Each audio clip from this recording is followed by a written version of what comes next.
Da un lato Il Cavaliere Oscuro di Nolan, dall'altro Joker di Todd Phillips. Due pellicole considerate dei capolavori per la creazione di due figure assolutamente originali del Joker, di Heath Ledger e Joaquin Phoenix, gli attori entrambi vincitori dell'Oscar grazie a rispettive performance all'interno dei due film. Ma quali sono gli elementi in cui i due Joker possono essere considerati simili oppure diversi? Queste tematiche verranno analizzate nel primo Vid Podcast di Fervi.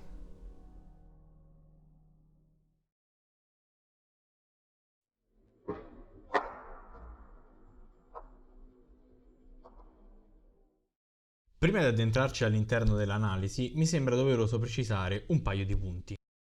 Le immagini e le storie di fantasia dei due film, seppur non realistiche, sono state pensate, proposte ed interpretate da persone realmente esistenti, motivo per cui è possibile analizzarne i messaggi o le idee.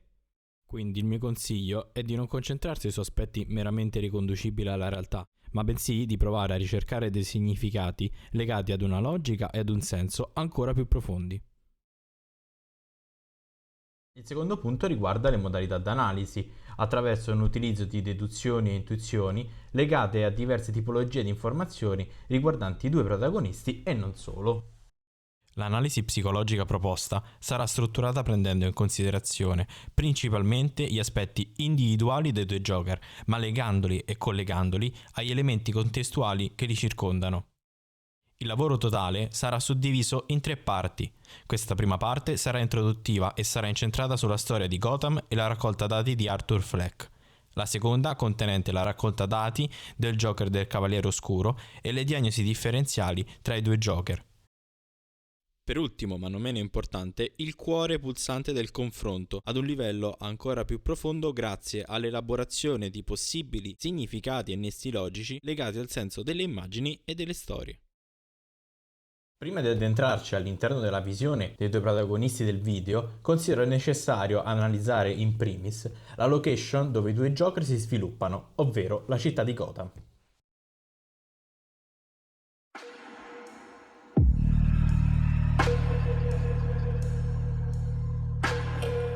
In accordo con quanto riportato dalla pagina Wikipedia, Gotham è una città immaginaria in cui si svolgono principalmente le avventure di Batman. Nel 1635 Gotham City viene fondata nel Nuovo Mondo come piccolo avamposto della Gran Bretagna. Sin dai suoi inizi però si consolidò la cattiva fama della città e usualmente viene utilizzata come luogo di rifugio per i criminali della società. Viene riportato, come prima dell'anno 1609, il luogo fosse avvolto dal mistero e dal misticismo.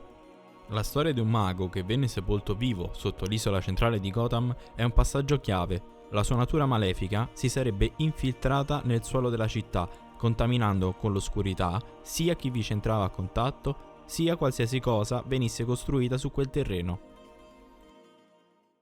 Partendo quindi da queste ricostruzioni è possibile dedurre come la città di Gotham sia stata pensata e realizzata all'interno dei fumetti e dei film come luogo dove il male, se inteso come magico religioso o la malattia, sia intrinseca nel territorio stesso, nella sua popolazione. All'interno dei due film in questione, l'ambientazione viene dipinta attraverso colori scuri, per lo più notturni, e la luce solare è spesso poco presente. I know why you choose to have your little group therapy sessions in broad daylight. Le persone appaiono distanti tra loro ed in contatto nel conflitto e nella paura, poiché incomprese e schiacciate dalla violenza visibile ed invisibile da parte dei villains. Le reazioni risultano molteplici, in particolare di quelli che definirò gli identificabili. All'interno di entrambi i film, gli identificabili corrispondono a coloro che emergono dalla massa e dall'anonimato, identificandosi nel leader o in un'altra identità ribelle ma violenta. Vengono risucchiati dalla distruzione e destabilizzazione da parte dei due Joker, perdendo la propria identità individuale originaria, contribuendo così alla creazione della massa violenta.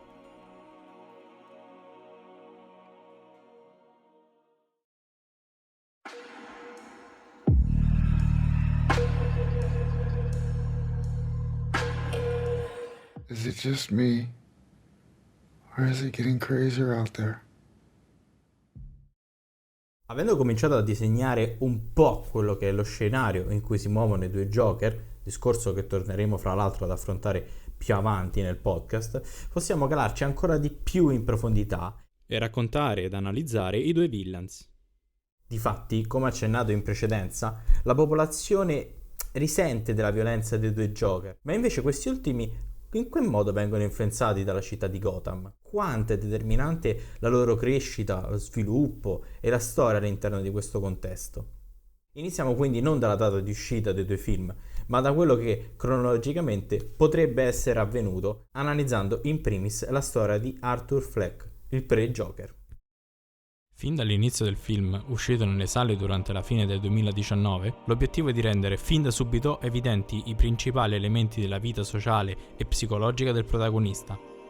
La solitudine, la malattia mentale, la risata strozzata in reazione a situazioni di forte stress, il rapporto problematico e malato con la madre, l'incapacità di diventare un comico di successo e il rapporto fallimentare con la cura della malattia mentale sono tutti i passaggi fondamentali che convertiranno i disturbi psicologici e psichiatrici di Arthur in una vera e propria forma di delinquenza. Ma partiamo con ordine. Arthur nasce il 21 dicembre del 1946 a Gotham City, subito dopo la fine della Seconda Guerra Mondiale. Arthur ci appare estremamente magro, probabilmente anoressico, sicuramente gravemente sottopeso. In qualche modo ci potrebbe sembrare che da un punto di vista più psicologico assimili quasi nulla dai rapporti intorno a sé e quindi abbia l'incapacità di esserci fisicamente perché non riconosciuto per la sua esistenza. Un processo di cancellazione costante. Durante la maggior parte del film lo si può vedere solo, sempre di più alienato dagli altri e a tratti anche da se stesso.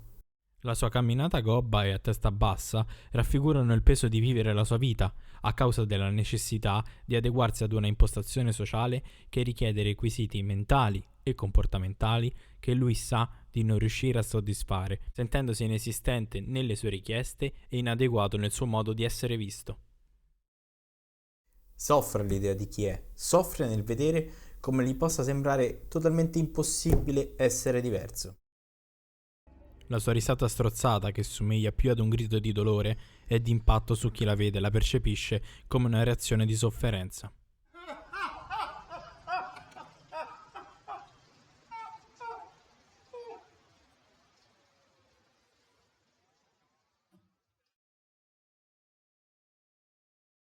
Durante il film viene mostrato come l'evoluzione della sua storia, come la sua realtà, identità e la sua malattia mentale siano dei binari di un treno destinati a raggiungere solo un finale, quello di non renderli più separati, ma un tutt'uno.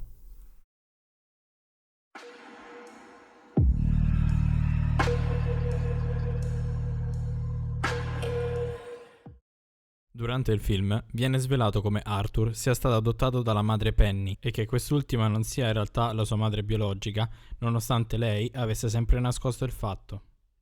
All'età di 5 anni, a causa di lesioni procurategli dal compagno della madre, gli viene diagnosticata la sindrome pseudobulbare, una condizione caratterizzata dall'incapacità di controllare i muscoli del distretto facciale. Penny, all'interno del film, riferisce come il figlio debba sempre sorridere, chiamandolo per l'appunto Happy, e come quest'ultimo sia portato per donare gioia e risate nel mondo. Penny cerca di convincere il figlio come Thomas Wayne sia un grande uomo e come sia la speranza di vita per entrambi. Tant'è che lei scrive continuamente lettere al politico affinché quest'ultimo possa aiutarli. All'interno di una delle lettere, Arthur scopre di essere il possibile figlio di Wayne. Tenta in 2 occasioni di avvicinarlo, cercando conferme e la necessità di essere riconosciuto da un padre mai esistito. Il secondo tentativo va a buon fine, dove un sorpreso ed impreparato Wayne rivela in modo diretto e poco empatico come Penny sia una persona bugiarda e gravemente malata, svelando ad Arthur di essere stato adottato. Wayne inoltre lo colpisce in pieno volto, minacciandolo di non provare ad avvicinarsi mai più, soprattutto al figlio. Una volta tornato a casa, Arthur decide di insidiarsi nel proprio frigorifero, come reazione di freddezza, essendo la rabbia incontenibile. La mattina successiva, la regia ci mostra per pochi secondi una brevissima inquadratura in cui Arthur è in procinto di masturbarsi, poco prima di rispondere alla telefonata. Essendo la masturbazione un atto collegato alla rabbia, diventa deducibile come la reazione di fantasticheria sia un atto per cancellare, a livello mentale, con l'utilizzo del corpo, quanto subito. La chiamata da parte di una collaboratrice di Murray stimola Arthur nel rivendicare la sua unica identità riconosciutagli fino ad oggi, quella del Joker. Arthur trova ulteriori conferme, riuscendo a rubare una vecchia cartella clinica dall'ospedale psichiatrico dove era stata ricoverata Penny, scoprendo anche della lesione subita da bambino. Arthur decide quindi di uccidere la madre, ritenendola la responsabile per avergli nascosto la realtà sul perché lui fosse così da sempre.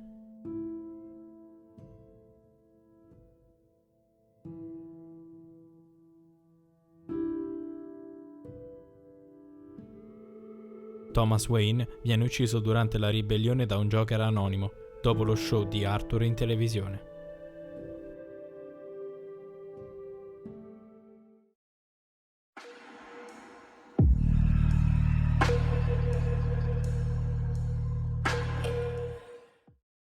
Una delle prime scene ci mostra come Arthur, alle prese con la preparazione del suo trucco da pagliaccio, si autoviolenti per sorridere e portare avanti il suo lavoro, tant'è che una lacrima di pianto si palesa sul suo viso.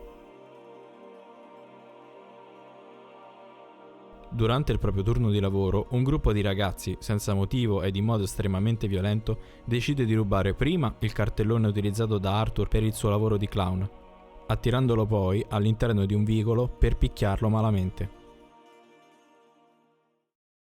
Arthur viene successivamente rimproverato dal suo stesso capo ed oltre a riferirgli che il costo del cartellone verrà scalato dal suo stipendio, gli viene fatto presente che non fa sentire a proprio agio gli altri colleghi.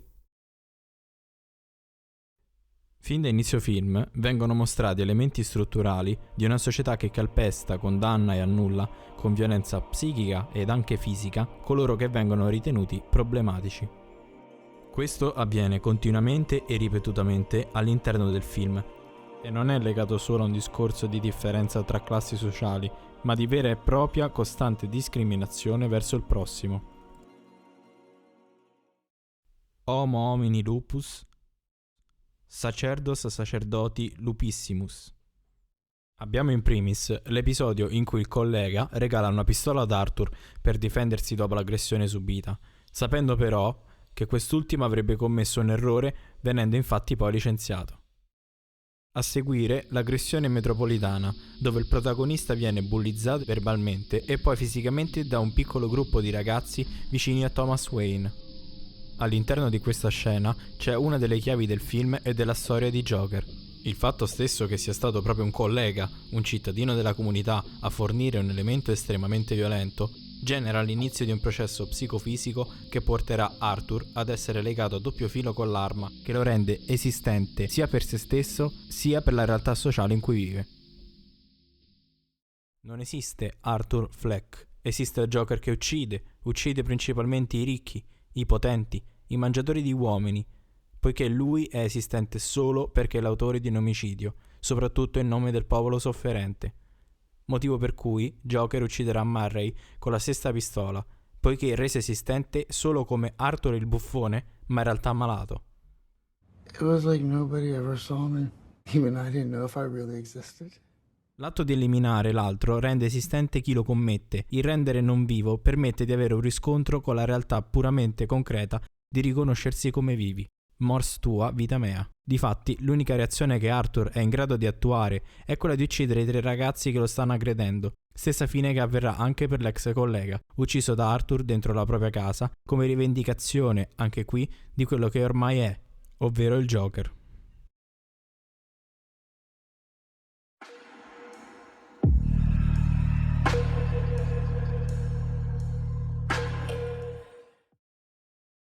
Nelle scene del colloquio con la psicologa vi è il nucleo dell'unico rapporto più vicino alla cura che potrebbe indirizzare la vita e la psiche di Arthur.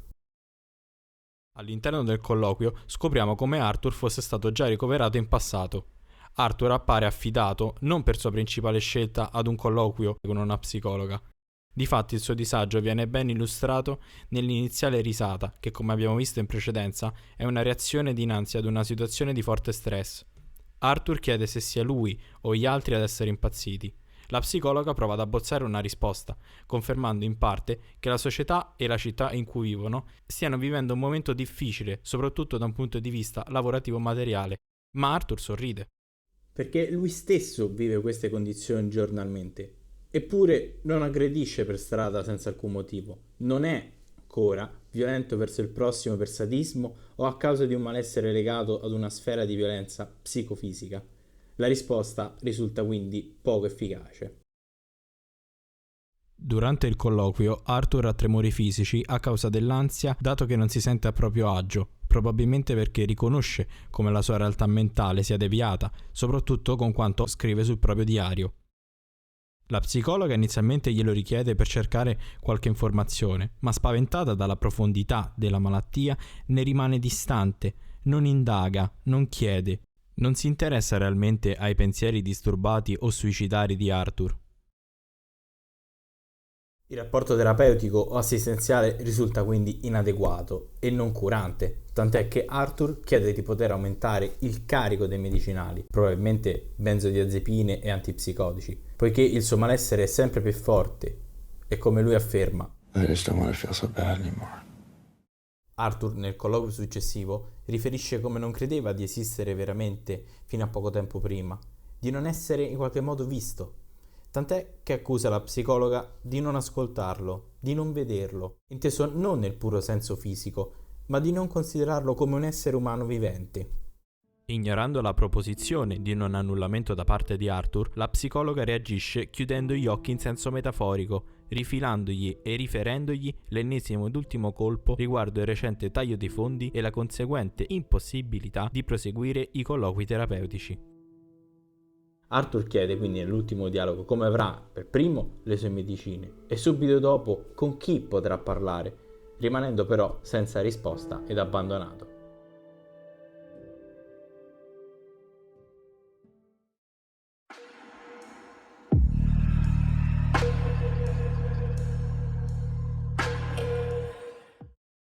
Arthur afferma di utilizzare il quaderno non solo come diario, ma di scriverci sopra battute, pensieri ed osservazioni senza distinzioni tra questi, tramite anche ritagli di immagini di donne, disegni e scarabocchi vari.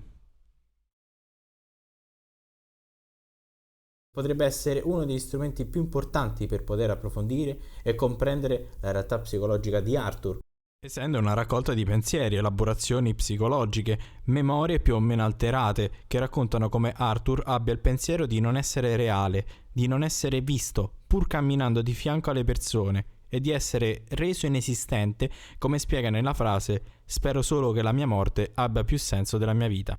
Questa viene scritta a forma di battuta, in cui senso, viene sostituita da sense, in riferimento al fatto che la sua morte possa avere un valore economico migliore della sua stessa esistenza. Potrebbe esserci un gioco di parole nascosto. Cents, centesimi di dollaro, e penny, nome della madre di Arthur, porterebbero al penny americano, riconosciuto esattamente come un cent. Arthur tiene molto al rapporto con la madre. Il penny o cent, fatto passare da Arthur come senso, potrebbe essere connesso al rapporto strettamente simbiotico in cui viene riconosciuto esistente come comico, come colui che deve far ridere, deve avere una precisa forma identitaria e umana a cui rispondere.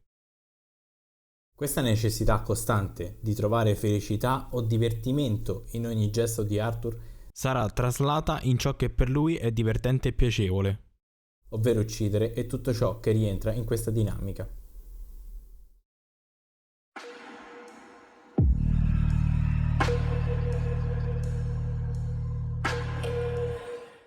La storia fra Arthur e la ragazza senza nome rientra sicuramente tra le icone principali del film. Non veniamo mai a conoscenza né del nome né della storia di questo personaggio. Il protagonista li incontra casualmente in ascensore, essendo la sua vicina di casa.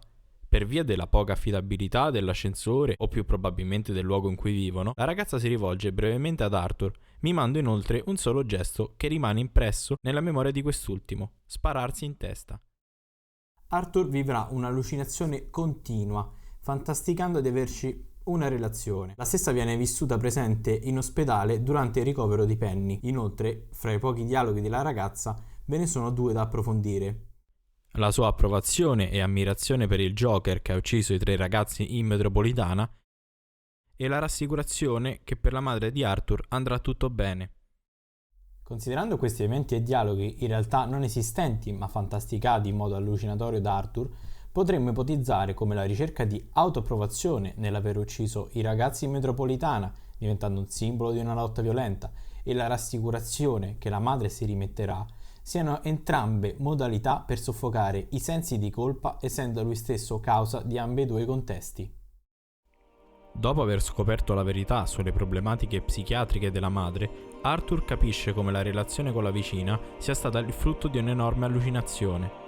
Il gesto ecoprassico della pistola alla tempia e la successiva crisi di risata-pianto chiudono il cerchio su come il pensiero malato di Arthur sia in grado di alterare la realtà e ricostruirla seguendo le sue dimensioni interne.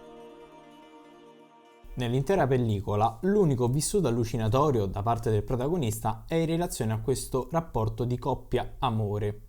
Probabilmente potrebbe essere legata al fatto che, tra tutti gli elementi messi in gioco all'interno del film, dalla socialità alla salute mentale, dall'identità personale a quella in rapporto con gli altri, quello d'amore sia l'unico che Arthur avrebbe potuto vivere solo come fantasticheria e mai come reale possibilità.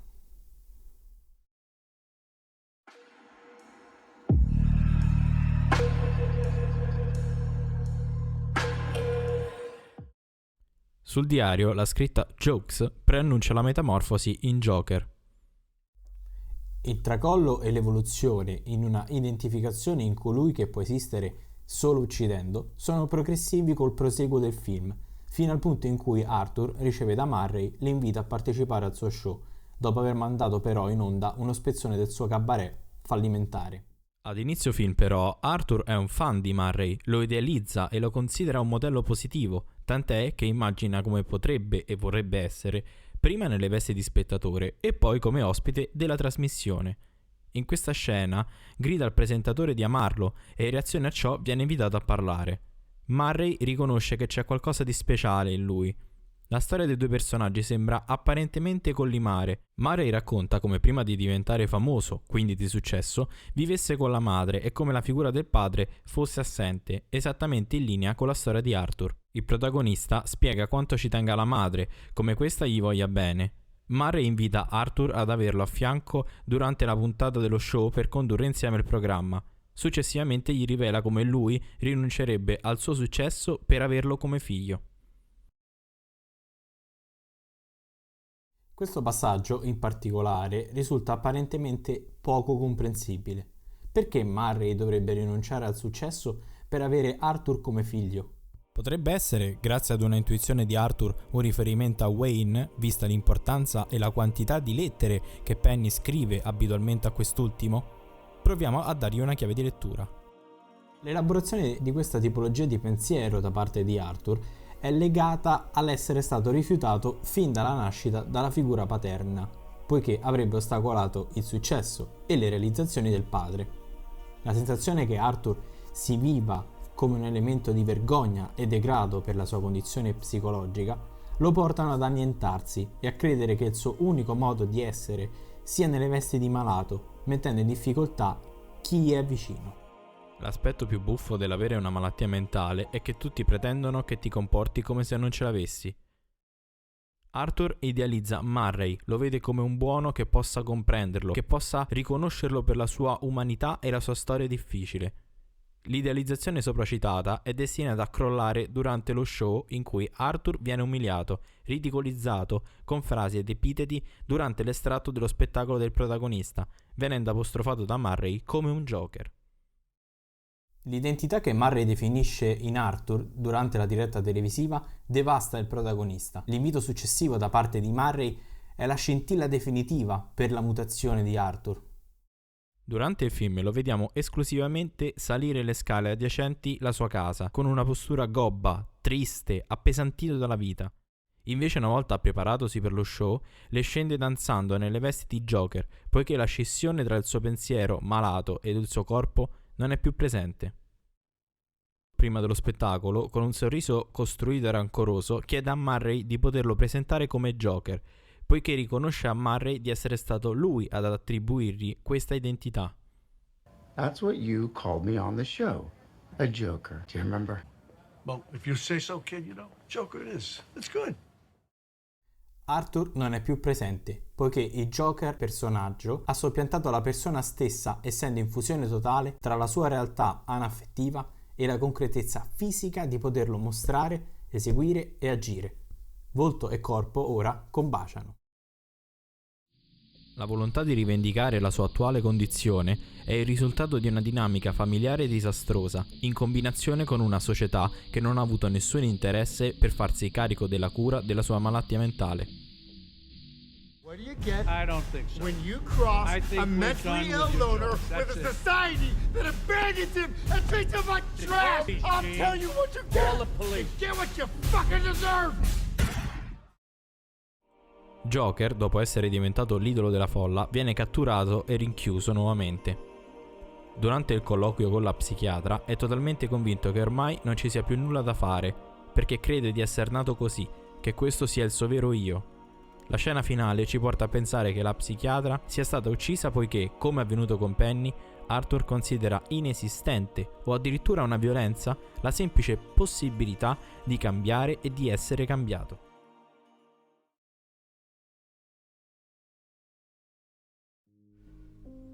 Bene, dopo aver analizzato elementi sufficienti per la descrizione del profilo psicologico di Arthur Fleck, questa prima parte si conclude qui. Se il primo podcast di Fermi vi è piaciuto o avete curiosità, domande, fatemelo sapere nei commenti oppure anche tramite uno dei contatti social che troverete nel box delle informazioni sotto il video.